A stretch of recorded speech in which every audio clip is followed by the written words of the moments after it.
सुभाष चंद्र बोस के पोते चंद्र बोस करीब 7 साल पहले 25 जनवरी 2016 को बीजेपी में शामिल हुए थे। बीजेपी के तत्कालीन अध्यक्ष अमित शाह ने कोलकाता की एक रैली में चंद्र बोस को पार्टी में शामिल कराने की औपचारिकता पूरी की थी। बीजेपी में शामिल होने से पहले चंद्र बोस प्रधानमंत्री मोदी से कई बार मुलाकात कर चुके थे। इतना ही नहीं, उन्होंने नेताजी की मौत से जुड़ी फाइलें सार्वजनिक करने के प्रधानमंत्री की कोशिशों की खुलकर तारीफ की थी, लेकिन अब दोनों के रास्ते अलग हो गए।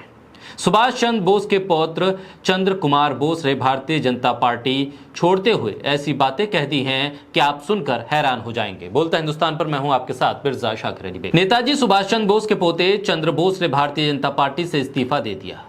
ये कहीं ब्रेकिंग न्यूज नहीं बनी है, कोई डिबेट इस मुद्दे पर नहीं हो रही है। न्यूज चैनल और एजेंसियां 20 मंत्रियों के इंटरव्यू करने के लिए नहीं लपक रहे हैं, ऐसा नहीं हुआ है।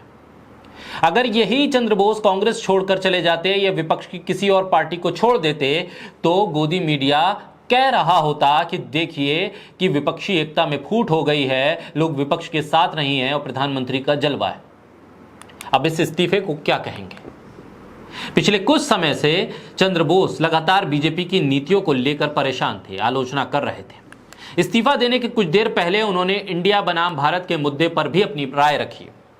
चंद्र बोस ने कहा, नाम बदलने की जरूरत नहीं, सरकार को दूसरे अहम मुद्दों पर ध्यान देना चाहिए। नेताजी के पोते और बीजेपी के नेता रह चुके चंद्र बोस ने इंडिया नाम बदलने पर सवाल उठाए और इस बात को लेकर कहा कि संविधान में अभी भारत के राष्ट्रपति जैसा कोई संवैधानिक पद अस्तित्व में नहीं है।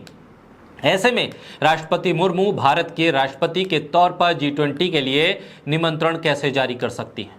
असल में यह कोई मुद्दा ही नहीं है, उन्होंने कहा, क्योंकि हम पहले से ही कहते आए हैं कि इंडिया यानी भारत है। चंद्र बोस ने आगे कहा कि ऐसी बहुत सी चीजें हैं जिस पर भारत सरकार को ध्यान फोकस करने की जरूरत है। जैसे देश में सभी को 4 वक्त का भोजन, शिक्षा मिलनी चाहिए। हालांकि इसके लिए हमें इंतजार करना पड़ सकता है, मगर ऐसा करना भी है तो इसके लिए एक रास्ता और एक प्रक्रिया होनी चाहिए। यहां तक कि 140 करोड़ लोगों का फीडबैक मिलना चाहिए। उन्होंने कहा कि देश सिर्फ सरकार नहीं। चंद्र बोस 2016 में भारतीय जनता पार्टी में जब शामिल हुए थे, 2 बार बीजेपी ने टिकट दिया। 2016 का विधानसभा और 2019 का लोकसभा चुनाव लड़ा था, लेकिन दोनों बार हार का सामना करना पड़ा। बीजेपी सुभाष चंद्र बोस की विचारधारा के विरुद्ध है, यह बड़ा आरोप चंद्र बोस ने लगाया और कहा कि अब बीजेपी में रहना उनके लिए मुश्किल है।